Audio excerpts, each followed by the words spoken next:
Bueno, mi nombre es Elvira Espejo, soy la directora del Museo Nacional de Etnografía y Folclore. Les invito a que vean este programa.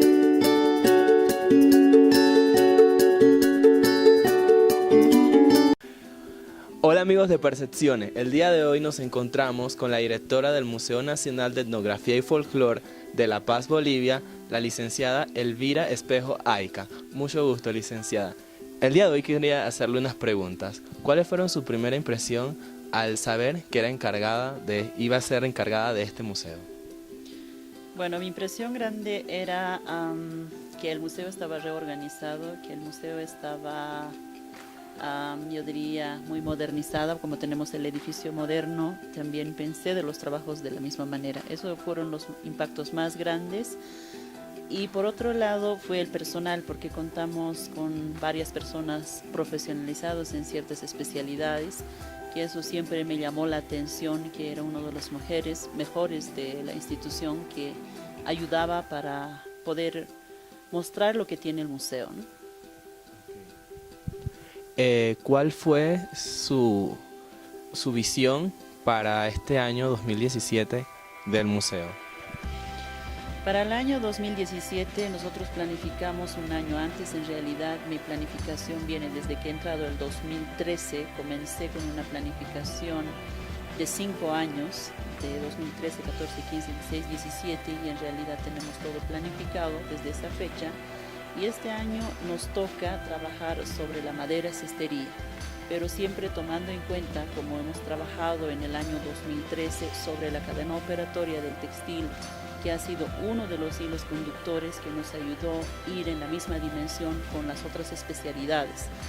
Entonces comenzamos con textil, luego hicimos cerámica, luego hicimos arte plumario y el año pasado hicimos metalurgia, y este año haríamos con madera cestería. Veremos una gran variedad de las maderas y de la cestería para poder entender la lógica incluso de la cultura material acerca de los objetos, ¿no? Que un objeto no solamente es como un objeto cultural y estática, sino más bien es la más dinámica, porque el objeto dice que tiene identidad, cultura, tiene economía, en fin, lengua. En realidad es todo un complejo para poder entender. Entonces, en esas dimensiones nosotros tratamos de la mejor manera de que podamos superar ciertos problemas que no se ha tocado en el pasado y no tratarlo un objeto de su belleza superficial, que es muy bonito y elegante como en el pasado, sino más bien conocer acerca de su materia prima y su transformación, que dentro de la acción de tener la materia prima y la preparación hay otros tipos de significado, lo cual es muy importante para la sociedad, que son nuevos replanteamientos, nuevos conocimientos, porque gracias a esa ciencia y la tecnología de hacer el objeto, uno puede comprender mejor de sus significados, no solamente lo que mostraría en realidad en términos iconográficos lo superficial. La siguiente pregunta que le quisiera realizar es, ¿qué los diferencia a ustedes como museo del resto de museos que usted me comentaba?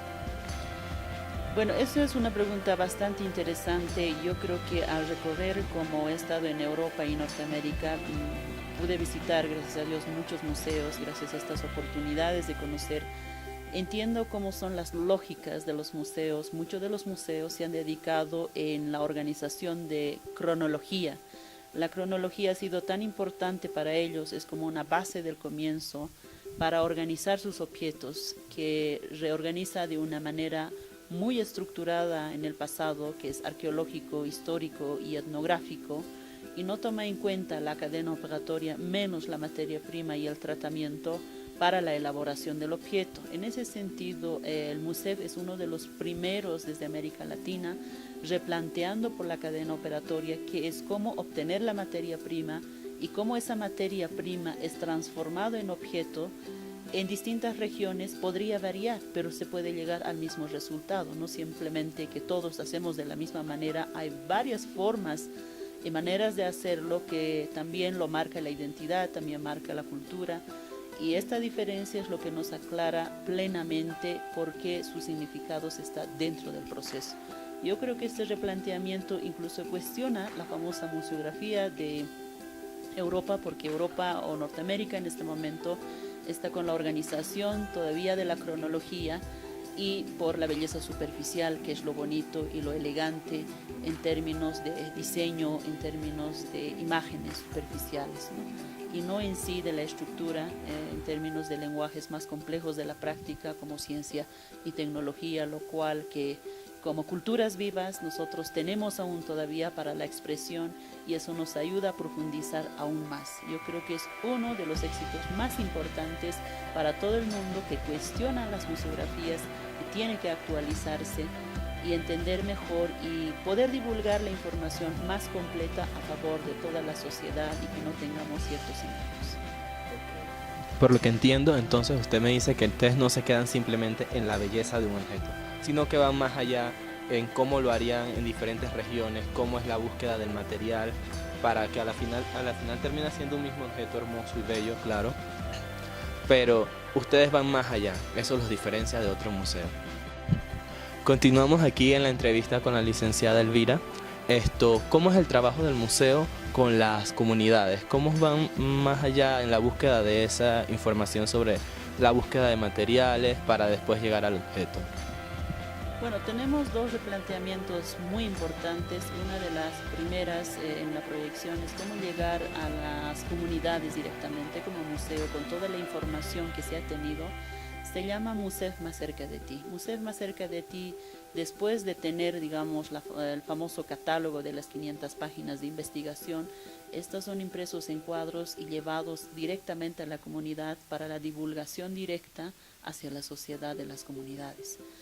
Y esta misma tiene un retorno muy importante. El museo, por ejemplo, en este momento trabaja con más de 600 artesanos, digamos, que a través de este catálogo ellos hacen las famosas réplicas y sus réplicas están ofertadas en la misma tienda del museo. En este caso también apoyamos en términos económicos que va directamente a la sociedad de las familias más necesitadas de las comunidades, lo cual no pasa en los museos. Los museos tienen ciertas réplicas de trabajar su propia visión de un diseño, digamos, más moderno en tazas o puede ser postales, cosas así. Pero en este caso nosotros adjuntamos la artesanía con alta calidad de valor en términos de la materia prima orgánica y tintes naturales que va promocionando el museo directamente y así los comunarios se benefician directamente. Esto sí es un modelo nuevo que el museo también replantea en América Latina, que es necesario ayudar directamente a las comunidades para que no se pierdan directamente estas ciencias y tecnologías que se han desarrollado en las comunidades y de repente se ha depredado a favor de los museos de tener como custodia dentro de los museos. Y yo creo que esto es muy importante revelarlos y mostrarlos cómo fue su pasado y hoy en día cómo ellos podrían aprovechar de estas ciencias y tecnologías en otras dimensiones, no simplemente siguiendo la línea de que sea una réplica exacta y plena como muchas personas coleccionistas que podría querer, sino también en una dimensión de arte contemporáneo y moderno. Entonces nosotros damos este valor para que la gente también repiense y piense otra vez de su pasado, su presente y proyecte hacia el futuro. ¿Qué mensaje le gustaría enviarle a los otros museos o consejos para avanzar y no mantenernos en esa línea que nos comentaba de siempre el orden cronológico de los objetos?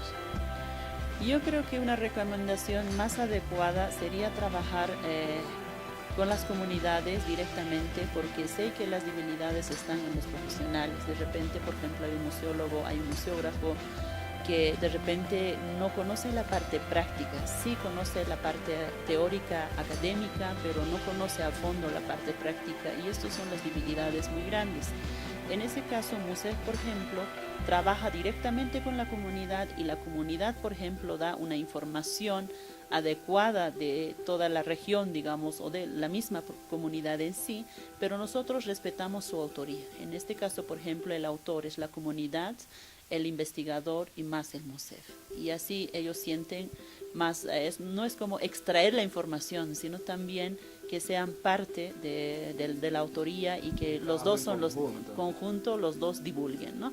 Entonces, en ese sentido, yo creo que los otros museos tienen que seguir esta experiencia para poder tener un nexo, un puente con las personas que trabajan directamente estos objetos para poder comprender mejor e incluso revelar hacia la sociedad de estas realidades de lo que hacen. Y eso yo creo que puede ayudar a toda la sociedad a reflexionar de cómo estos objetos es procesado a mano y además por mucho tiempo para que se tenga un valor agregado de lo que no se piensa. En realidad se piensa como un objeto que vendría de ciertas industrias, que no es hecho por un ser humano, sino más bien es hecho por un ser humano por mucho tiempo, y eso es lo que se debería de valorar en términos de ciencia y tecnología, lo cual sería muy importante para los profesionales que tengan un puente de comunicación entre lo teórico y lo práctico, que serían con los artistas y artesanos de distintas regiones, ya sea del país o a nivel internacional. Por último, para culminar esta entrevista, me gustaría hacerle una pregunta sobre lo que nos comentaba para difundir el logro de su museo, que logró llegar a una exposición en Europa. Bueno, así es. Nosotros hemos llegado a conferencias como una exposición muy, yo diría, muy relevante, porque es por primera vez que se replantea en realidad por cadena operatoria, y eso se debe a una experiencia acumulada por muchos años. Eso no es simplemente que yo soy una tejedora y que por lo práctico que conozco es más fácil de comprender, sino es tener la parte práctica desde mi niñez y tener la parte académica en realidad, de cómo construir en realidad, ¿no?, estas teorías y tendencias en realidad que se ha desarrollado fuera del país, no dentro del país, y luego de fuera del país, cómo retorna a cierta sociedad en el país para tener la parte académica del país y no así desde la comunidad o desde un pueblo.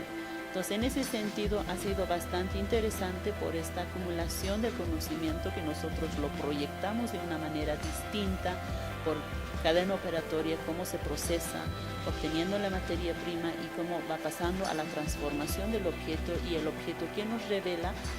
Y en la última parte, que todavía aún es más difícil de trabajarlo, es la vida social. En términos arqueológicos es muy complicado, en términos actuales sí es más fácil como el objeto juega en la sociedad, ¿no? Si es ceremonial, si es cultural, si es identitario o es vestuario, en fin, hay muchas cosas por dentro que hay que trabajar todavía, y eso da otra noción de comprender en realidad, ¿no? Porque te abre muchas puertas más para comprender acerca de la cultura de los objetos. Yo creo que esa relevancia marcó para Europa y nos está en realidad facilitando que nosotros antes como MUSEF éramos los recepcionistas de estos conocimientos de Europa y éramos las personas que hacíamos al mismo orden de los que nos daba la lección, porque ganábamos las becas. Pero en este caso nos pasó a lo revés. Nosotros somos los que estamos yendo a enseñar fuera del país, de cómo nosotros proyectamos, y eso es lo impresionante que a mí me encanta, porque es por primera vez que sucede que nosotros hablaremos de la museografía, hablaremos de museología y hablaremos también sobre una organización distinta en términos de investigación, que no simplemente ya tiene que ser por ejemplo, en revistas indexadas con ciertos yo diría ciertos exámenes que se le toma, digamos, internamente o externamente por ciertos especialistas, sino también al comentario más público de donde viene la información, en este caso desde la comunidad, y valorar la comunidad, porque en realidad el investigador, ¿qué hace? Hace una sistematización de la materia prima de donde viene, y yo creo que la materia prima de donde ha venido son los autores también.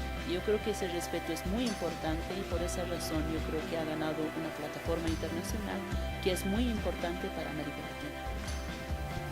Muchas gracias. Bueno, amigos de Percepciones, nos despedimos desde aquí, desde el Museo Nacional de Etnografía y Folclore.